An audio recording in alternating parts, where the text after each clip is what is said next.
Checking back in with Israel, right? This is as of August 29th.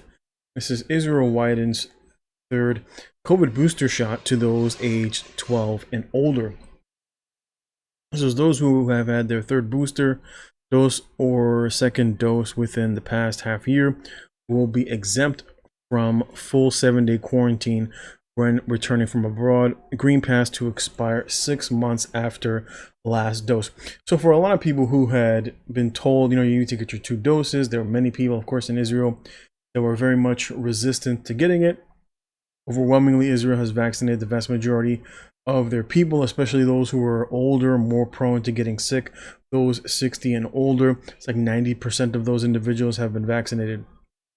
And so for many of them, they were issued a green pass, very much like here in New York, where they have the Excelsior Pass, which primarily revolves around a vaccine passport, where you go from, typically indoor dining, movie theaters, anything very basically revolved around coming in contact with people. And so for most of these individuals, they were told, you need to be fully vaccinated, right? So fully vaccinated primarily resolved around getting 2 doses. And of course, now Israel is saying that for those who are not taking the booster, and this is what I said before, that at any point in that little wheel of get vaccinated, it spreads, take the third dose, it still spreads, etc.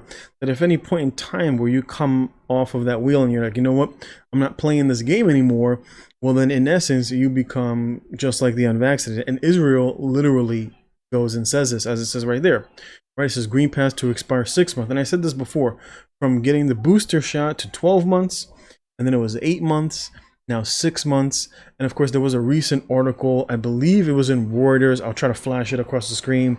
I'll look for it after doing the audio for this and show you that there's actually studies that are showing it's more likely to be 5 months. But like I originally have said, that's going to be every 3 months. Every 3 months you're going to be taking, as far as I can tell, nothing earlier that I've noticed in terms of the data.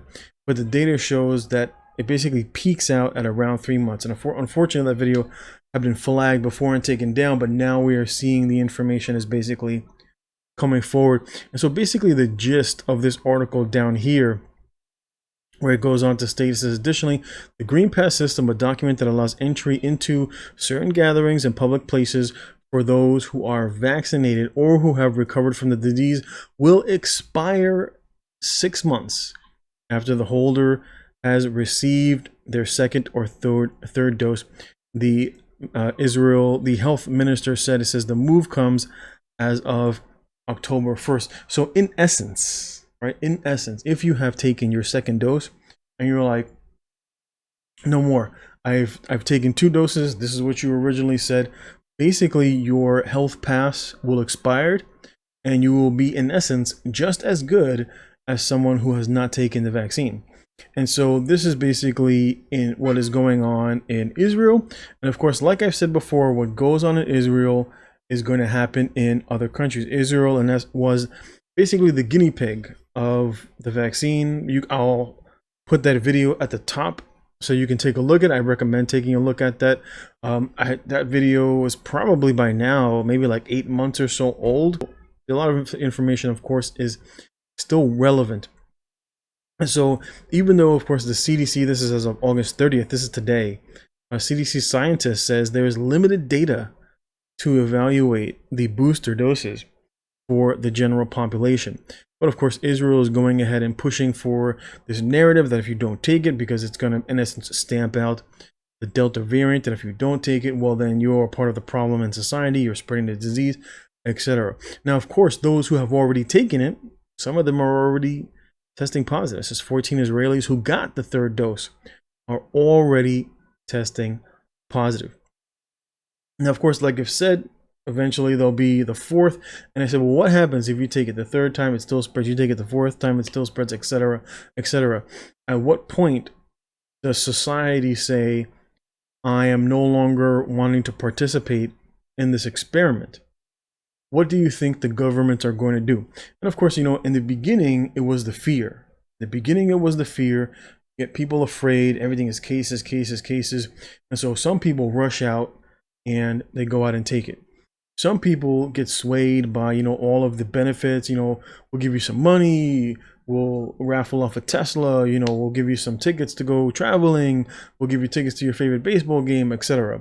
And then other people were like, you know what, I'm just going to take it because, right, I want to get back to normal, as I said. And so some people just rush out and say, fine, I'll take it. After that goes away, right, you get X amount of percent of people from that group, right? Then comes the penalties, right? If you don't take it, well then you can't go to work. If you don't take it, we're not going to let you travel. If you don't take it, you're going to be tested every week, etc. Right? So then you get some people from that. Eventually, you whittle all the way down to the people who are just like, you know what? I'm not taking it. I know what you're doing. I'm not going to be part of this experiment. Eventually, the whole carrot on the stick leads to just the stick, and we've seen that in places like, for example, in Germany, France, the UK, even I've talked about in Australia, where Australia is basically a penal colony right now. You're only allowed out 1 hour a day if you're not vaccinated, and if you take the vaccine, well then you're out for 2 hours a day, and that's basically solitary confinement. That's what they do in jails, where you're basically in solitary confinement for 23 hours a day, and you're allowed 1 hour of recreational time. It's basically what most of those individuals are basically under lockdown for. It's just like being in isolation, like you're in a jail. So the body grows weaker due to lack of movement. You need physical exercise, especially if you're trying to build muscle. You need to move things, you need to exercise, you need to eat well, etc. And then of course it also has psychological effects. And so many of these individuals unfortunately may take their life. They may fall into depression, anxiety, etc. These are some of the side effects that of course no one ever talks about, but these things are very poignant. The other side effect that I've often talked about is a very realistic Bible principle that's found in the book of Proverbs, and it says, one isolating himself only considers his own needs. Against all wisdom he will break forth. And basically what that scripture means is that for either people who are forcefully isolated or people who self-isolate, they choose, the loner type individuals, typically what happens is those individuals tend to focus solely on their own desires. They don't take other people into consideration. And even if you were to give that second part of the scripture says that against all knowledge they break forth, right? And that basically means that even if you were to give these individuals sound advice, because they spend so much of their time alone, the only thing that they're willing to consider is their very own narrow viewpoint. And so that is another thing that impacts many people who are in essence being placed into lockdown scenarios like those in Australia. Now of course, moving forward, if you want to see, well, what are the numbers like in Israel? How effective is the vaccine that they're of course pushing even for a third dose? And you can see the numbers right here. Israel has basically hit a new peak post-vaccine, right? So post-vaccine, and even with mask mandates, you can see the mask mandates right here. And as you can see, because it is seasonal, right, you can see it right here. The lockdowns and the vaccines, they typically show their efficacy here, right? You can see this down here where in essence, because the disease is respiratory diseases are in essence cyclical. They typically come in waves during different times of the year. And so of course, when Joe Biden was in office, right, he came into office around January 20th, right? So somewhere around here. But if you were to look at the US data, it looks exactly the same. And so, of course, when you look at the data and you say, oh, look, you see the vaccines work, the lockdowns work. Joe Biden is, he's doing his thing. He's doing it. We finally got the right man and, do the right job. But as time goes by, and the same thing happens in Israel. They were like, oh, yeah, look, the numbers are going down. The mandates were working. The lockdowns improved. And then they're right back to where they were. And actually, when you look at this particular chart here, this chart here is representative of this part of the chart right here, right? And as you can see, the peak doesn't take place till September, and Israel is already past its 2020 peak post-vaccine, which of course is something to think about, and of course it is something to worry about, especially if the disease starts to impact those who are on the younger spectrum. And so, well, we will have to wait and see whether, those who take the third dose, whether it really has the impact that it is looking for. Now, of course, in America, here in Duke University had said that they were requiring all of their teachers and all of their students who were coming in, you had to take it, right? There was no exceptions. And it says here, as of August 30th, says Duke reports 98% of students and 92% of employees are fully vaccinated. And of course, what was the outcome? The outcome was Duke tested more than 15,000 individuals in the past week and reported 364 cases with a positivity rate of 1.59, and that's according to the tracker that can be found here.